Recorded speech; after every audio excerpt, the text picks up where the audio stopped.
বাংলাদেশের সরকারি প্রশাসন ব্যবস্থার ভেতরে এখন একটি নীরব সংকট পুঞ্জীভূত হচ্ছে। এই সংকটটি কোনো রাজনৈতিক অস্থিরতার কারণে নয়, কোনো প্রাকৃতিক দুর্যোগের কারণেও নয়। এই সংকটের মূলে রয়েছে একটি অতি সাধারণ কিন্তু অত্যন্ত গুরুতর বাস্তবতা।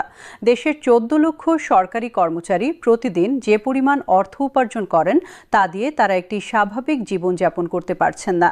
তারা রাষ্ট্রের হয়ে কাজ করছেন, কিন্তু রাষ্ট্র তাদের ন্যায্য মূল্য দিচ্ছে কিনা সেই প্রশ্নটি আজ এড়ানোর কোনো সুযোগ নেই। এই বিশেষ প্রতিবেদনে আমরা একটি ভিন্ন দৃষ্টিকোণ থেকে নবম বেতন স্কেলের দাবিটি বিশ্লেষণ করব। শুধু কর্মচারীদের ব্যক্তিগত দুঃখ কষ্টের গল্প নয়, বরং এই সংকটটি কিভাবে দেশের সামগ্রিক প্রশাসনিক দক্ষতা, সরকারি সেবার গুণমান এবং দীর্ঘমেয়াদী রাষ্ট্রীয় উন্নয়নকে প্রভাবিত করছে সেই বৃহত্তর চিত্রটি আজ আমাদের সামনে তুলে ধরার চেষ্টা করব। প্রথমে আসুন একটি সংখ্যার দিকে তাকাই। 2015 সাল অষ্টম বেতন স্কেল কার্যকর হলো। সেই বছর বাংলাদেশের মাথা পিছু আয় ছিল প্রায় 1300 মার্কিন ডলারের কাছাকাছি। আজ 10 বছরেরও বেশি পরে সেই সংখ্যা 2500 ডলার ছাড়িয়ে গেছে, অর্থাৎ দেশের মানুষের গড় আয় প্রায় দ্বিগুণ হয়েছে। কিন্তু সেই তুলনায় সরকারি কর্মচারীদের বেতন কতটুকু বেড়েছে? এই প্রশ্নের উত্তর খুঁজতে গেলেই স্পষ্ট হয়ে ওঠে যে দেশের সামগ্রিক অর্থনৈতিক প্রবৃদ্ধির সুফল সরকারি কর্মচারীদের কাছে পৌঁছায়নি। এটি একটি গভীর বৈষম্যের চিত্র, যা এতদিন অনেকটা আলোচনার বাইরে ছিল। এবার আসুন একটি তুলনামূলক চিত্র দেখি। ঢাকার একটি বেসরকারি ব্যাংকে একজন এন্ট্রি লেভেলের কর্মকর্তা মাসে পান 25 থেকে 30 হাজার টাকা। একটি মাল্টিন্যাশনাল কোম্পানিতে একই যোগ্যতার একজন কর্মী পান 50 হাজার বা তারও বেশি। অন্যদিকে একই শিক্ষাগত যোগ্যতা এবং অনেক ক্ষেত্রে আরও বেশি দায়িত্ব সম্পন্ন একজন সরকারি কর্মকর্তা পাচ্ছেন 15 থেকে 20 হাজার টাকার মূল বেতন।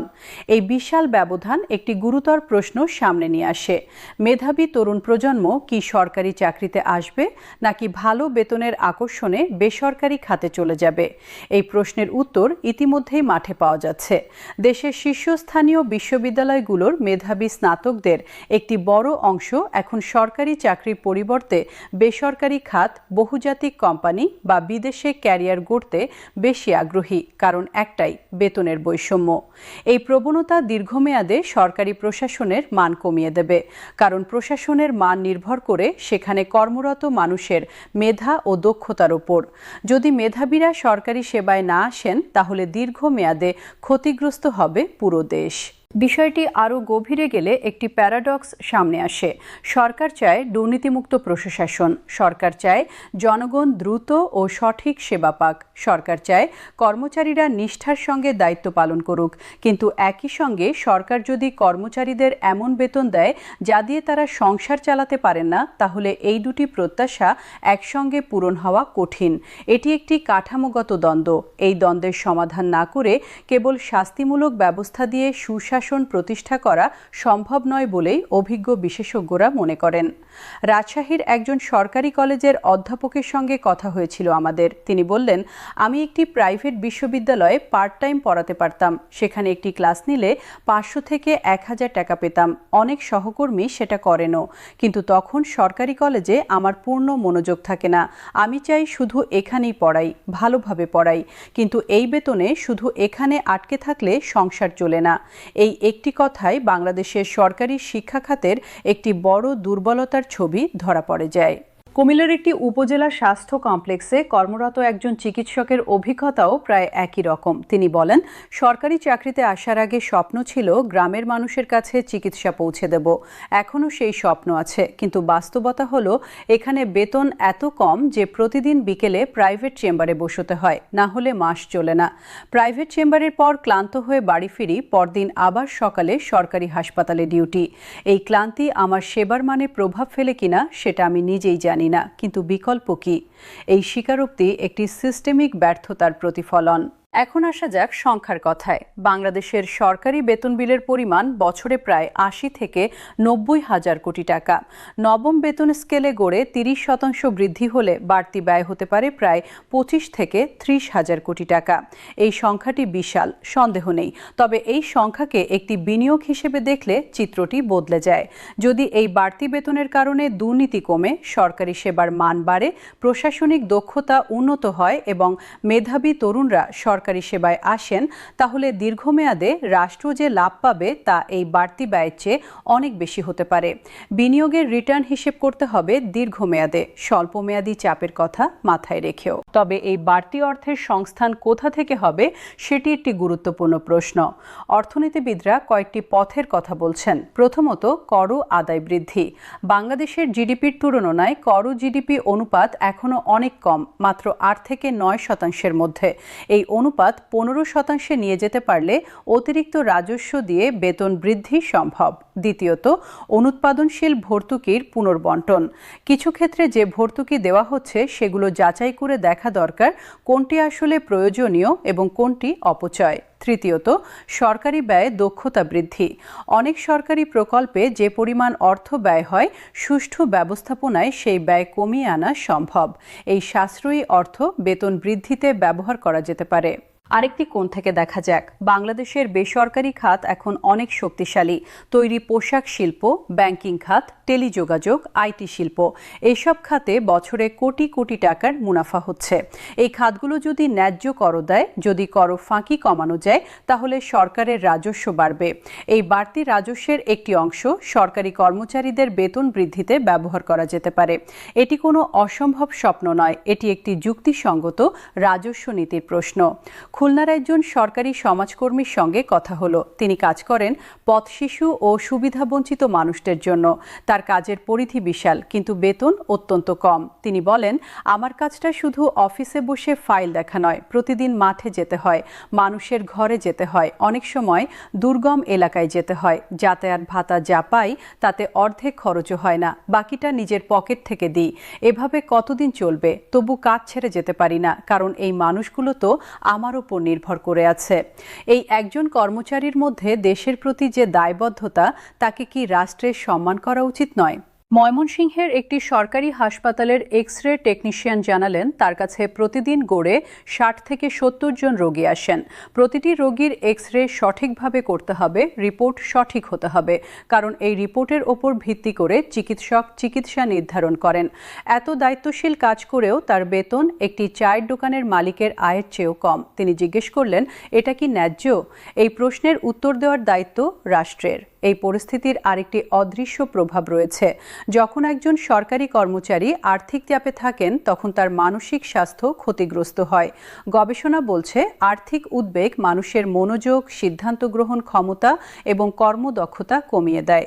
একজন কর্মচারী যখন অফিসে বসে থেকেও মাথায় ভাবছেন কিভাবে ছেলের স্কুলের বেতন দেবেন, কিভাবে বাড়িওয়ালাকে এ মাসটা বোঝাবেন, তখন তার কর্মক্ষমতা স্বাভাবিকভাবেই কমে যায়।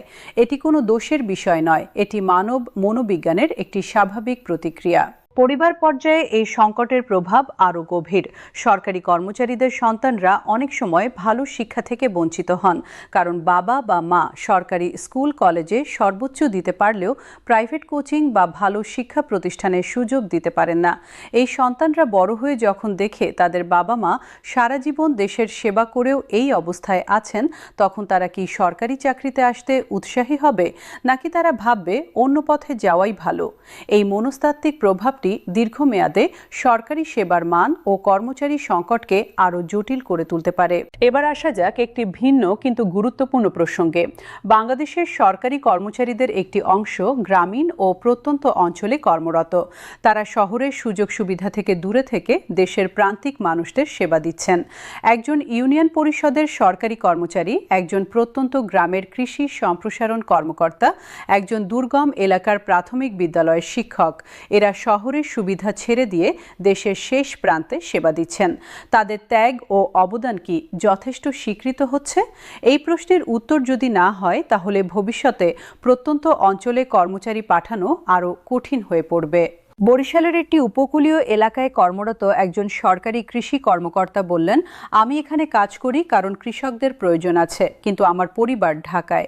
যোগাযোগ ব্যবস্থা ভালো না, তাই প্রতি সপ্তাহে বাড়ি যেতে পারি না। যখন যাই যাতায়াত বাবদ অনেক টাকা খরচ হয়। যাতায়াত ভাতা যা পাই তা দিয়ে এই খরচ মেটে না, তারপরেও এখানে আছি। কিন্তু কতদিন এভাবে পারবো? তার এই প্রশ্নটি একটি সতর্কবার্তা।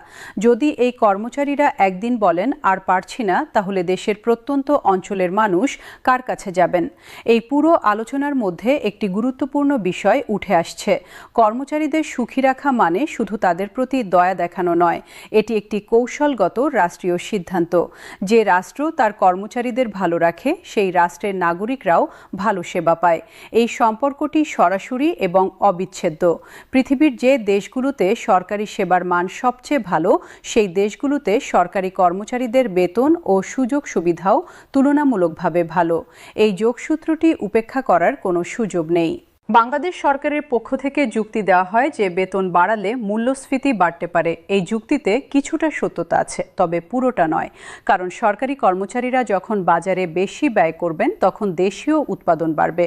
উৎপাদন বাড়লে সরবরাহ বাড়বে এবং সরবরাহ বাড়লে দাম স্থিতিশীল থাকার সম্ভাবনা বাড়ে। তাছাড়া মূল্যস্ফীতি নিয়ন্ত্রণের অনেক অন্য হাতিয়ার কেন্দ্রীয় ব্যাংক ও সরকারের কাছে আছে। কেবল বেতন বৃদ্ধিকে মূল্যস্ফীতির কারণ হিসেবে চিহ্নিত করাটা একটি সরলীকৃত দৃষ্টিভঙ্গি। নবম বেতন স্কেল প্রসঙ্গে আরেকটি বিষয় উঠে আসছে, যা অনেকে আলোচনা করেন না, কিন্তু করা উচিত। তা হলো বেতন বৈষম্য। সর্বোচ্চ গ্রেড এবং সর্বনিম্ন গ্রেডের মধ্যে বেতনের যে পার্থক্য, সেটি নিয়ে পুনর্বিবেচনা দরকার। অনেক বিশেষজ্ঞ মনে করেন নিম্ন গ্রেডের কর্মচারীরা সবচেয়ে বেশি আর্থিক কষ্টে থাকেন, তাই তাদের বেতন বৃদ্ধির হার তুলনামূলকভাবে বেশি হওয়া উচিত। সর্বনিম্ন বেতনের গ্রেডে বৃদ্ধির হার যদি উপরের গ্রেডের চেয়ে বেশি হয়, তাহলে বৈষম্য কমবে এবং সমাজে একটি ইতিবাচক বার্তা যাবে। ডিজিটাল বাংলাদেশ থেকে স্মার্ট বাংলাদেশে রূপান্তরের যাত্রায় সরকারি কর্মচারীরা একটি গুরুত্বপূর্ণ ভূমিকা পালন করছেন। ই-সেবা, অনলাইন আবেদন প্রক্রিয়াকরণ, ডিজিটাল রেকর্ড সংরক্ষণ, এইসব কাজে তারা দক্ষতা অর্জন করেছেন। কিন্তু প্রযুক্তিগত দক্ষতা বাড়ানোর জন্য তাদের নিজস্ব বিনিয়োগও করতে হচ্ছে। ইন্টারনেট সংযোগ, ডিভাইস, প্রশিক্ষণ, এইসব খরচের অনেকটা তারা নিজে বহন করছেন। স্মার্ট বাংলাদেশ করতে যদি স্মার্ট কর্মচারী দরকার হয়, তাহলে সেই কর্মচারীকে স্মার্ট বেতন দেওয়াটাও রাষ্ট্রের দায়িত্ব। এই প্রতিবেদনে আমরা দেশের বিভিন্ন জেলার কিছু সাধারণ মানুষের সঙ্গেও কথা বলেছি, যারা সরকারি সেবা গ্রহণ করেন। সিলেটের একজন গৃহিণী বললেন, সরকারি হাসপাতালে গেলে কখনো কখনো ভালো সেবা পাই, কখনো পাই না। কিন্তু যে ডাক্তার ভালো সেবা দেন, তিনি সাধারণত অনেক ক্লান্ত থাকেন। তিনি বলতেন না, কিন্তু বোঝা যেত হয়তো রাতেও কাজ করেছেন। এই কথাগুলো বলে দেয় সাধারণ মানুষও বুঝতে পারেন যে সরকারি কর্মচারীরা অনেক চাপে কাজ করছেন। রংপুরের একজন কৃষক জানালেন, আমাদের এলাকার কৃষি কর্মকর্তা খুব ভালো মানুষ, নিজে এসে মাঠে দেখান, পরামর্শ দেন, কিন্তু শুনেছি তার বেতন খুব কম। মাঝে মাঝে মনে হয় এই মানুষটা তো আমাদের জন্য এত করছেন, কিন্তু তার নিজের জীবনটা কেমন? রাষ্ট্র কি তাকে যত্ন করছে? এই প্রশ্নটি একজন সাধারণ কৃষকের মুখ থেকে আসছে, কিন্তু এর মধ্যে একটি গভীর সত্য আছে। তাহলে এই পরিস্থিতি থেকে বের হওয়ার পথ কি? বিশেষজ্ঞরা কয়েকটি সুপারিশ করছেন। প্রথমত, নবম বেতন স্কেল বাস্তবায়নের জন্য একটি নির্দিষ্ট সময়সীমা ঘোষণা করা উচিত। দ্বিতীয়ত, এই স্কেল প্রণয়নের সময় বিভিন্ন পেশার কর্মচারীদের সঙ্গে পরামর্শ করা উচিত। শুধু উপরের দিকের কর্মকর্তাদের মতামত নয়, তৃণমূল পর্যায়ের কর্মচারীদের অভিজ্ঞতা ও মতামতও গুরুত্ব দিয়ে বিবেচনা করা উচিত। তৃতীয়ত, কেবল মূল বেতন নয়, ভাতার কাঠামো যৌক্তিকভাবে পুনর্বিন্যাস করা দরকার। চতুর্থত, বেতন বৃদ্ধির পাশাপাশি কর্মচারীদের জবাবদিহিতা ও পারফরম্যান্স মূল্যায়নের একটি স্বচ্ছ ব্যবস্থা চালু করতে হবে, যাতে বেতন বৃদ্ধির সুফল সেবার মানোন্নয়নে প্রতিফলিত হয়। অন্তর্বর্তীকালীন সরকার এই বিষয়ে কাজ শুরু করেছে বলে জানা গেছে। ডক্টর মুহাম্মদ ইউনূসের নেতৃত্বাধীন সরকার প্রশাসনিক সংস্কারের যে উদ্যোগ নিয়েছে, তার মধ্যে কর্মচারীদের বেতন কাঠামোর সংস্কারও অন্তর্ভুক্ত রয়েছে বলে সংশ্লিষ্ট সূত্রে জানা গেছে।